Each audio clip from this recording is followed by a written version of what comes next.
What's up, guys? L up here on set from ksound.com.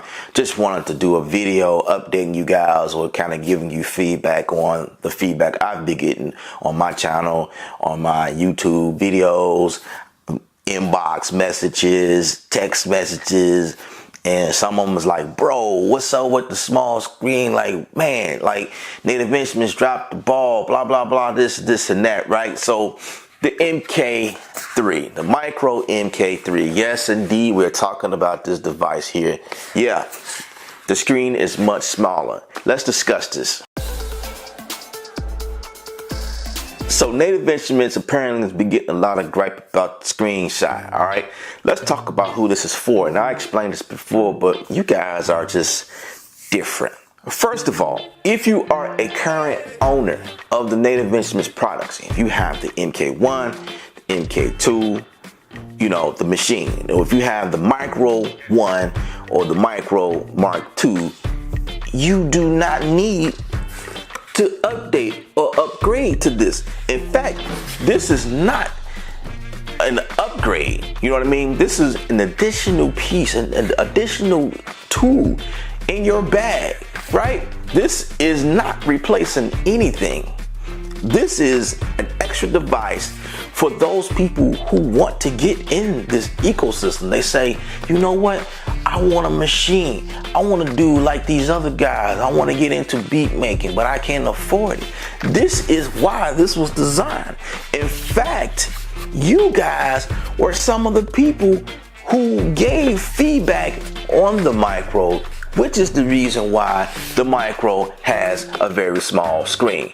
And because Native Instruments listens, they came out with this design, making it much simpler, yet keeping it compact and keeping the same design of the MK3. We have bigger pads on this thing. We have the touch strip right here, right? And then we have the perform effects on here. You know, those things that we liked and loved when they released the MK3, the Maschine Mikro MK3, right? But the screen is just so small, man. What's up with that? I can't do what I need to on a small screen. Yes, you can. You are limited, of course.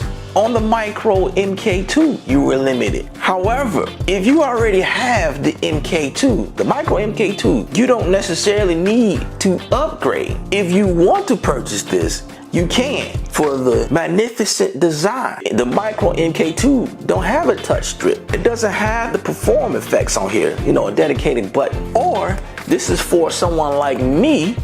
I have the studio, I own the MK3, and I still even have my MK1, but I travel a lot. So having limited space in my backpack is what allows something like this to join my mobile production situation. So when I'm on the go, I definitely use this to create ideas and get them out of my head and still being able to create within the machine. And then when I get home, I can blow it all out, full production with the MK3. In fact, sometimes I take the MK3 instead. It just depends on what I'm doing. But this is very useful. Yep. Native Instruments listen to feedback, and you guys were the ones who said the Micro MK2 or the Micro at all is complicated. Yes, indeed. I had the pleasure of playing on the Micro MK2. I had a buddy who owned one, and I was just trying to navigate around that thing. I'm like, man, you know, because we are used to having two screens, and on the Micro, there's one screen.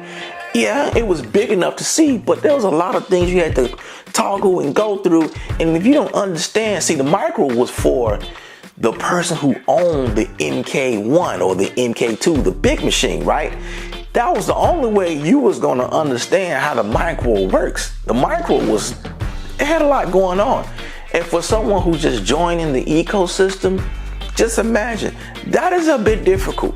Like, a lot of people put it down, a lot of people sold it, a lot of people just got frustrated because it's just too much. I remember when I first got into it, the MK1, even with the two screens, it seemed like, man, what is all this? All of that information on the device was a little bit complicated, you know, and I was just coming into the Native Instruments ecosystem, so I had to learn these type of things. And then once I learned them, when I synced the micro, I kind of understood where to go. And I'm teaching this other guy where to go because I had a better understanding. He didn't. He's looking at it like, man, how can I just make beats? How can I just turn it on and just do my thing? So for some of you guys that are complaining, please stop complaining. Understand who you are in the beat making chain. If you have something that's working for you, continue using that. If you have the MK2, if you have the MK1 and it works for you, keep that. But don't complain about this design because the screen is small, because you could definitely do what you have to do with the small screen. It's cool, man. I'm sorry, y'all. I got just a little bit frustrated because I remember this one comment on Instagram, as a matter of fact. Hey, bro, I can't see myself using that. I'm gonna just stick with my MK2.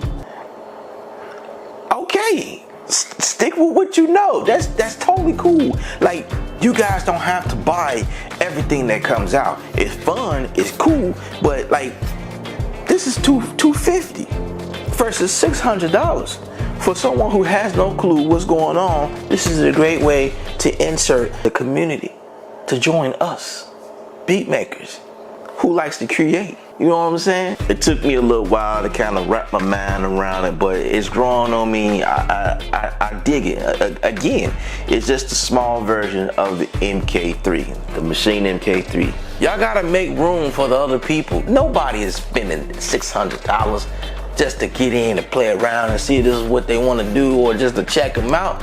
You get what I'm saying? Now, if you need all of the functions and to be able to do all of the things you want to do using the MK3, then just save your money and grab the MK3, because the MK3 can record in. It has line or mic input into it. It also has monitor out, and there's a headphone jack on this thing with volume knobs on there. And the flip side to all of that, you can use that thing as a interface inside your computer.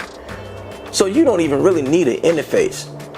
You can use the machine to play out your speakers. If you watching my YouTube videos, your audio can route through the MK3 onto your monitor speakers. That's crazy.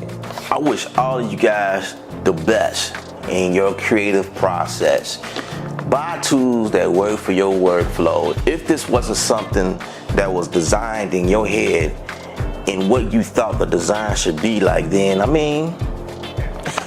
then don't buy it. And please don't hit the dislike button on my video, man, because you don't like the small screen here. You know what I'm saying? Like, I didn't make this stuff up. I'm just the messenger. Hey, don't dislike the messenger for giving y'all the information. I just show you guys what's going on, and hopefully you can learn something from my channel, man. So if you feel where I'm coming from, please pound that like button, share the video. What the hell? Make sure you subscribe to the channel, all right? Once again, my name is Ella from ksound.com.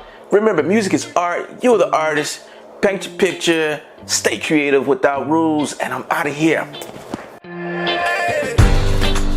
ksound.com.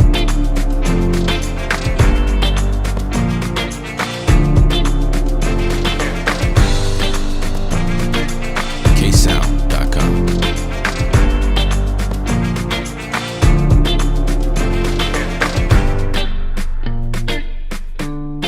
ksound.com.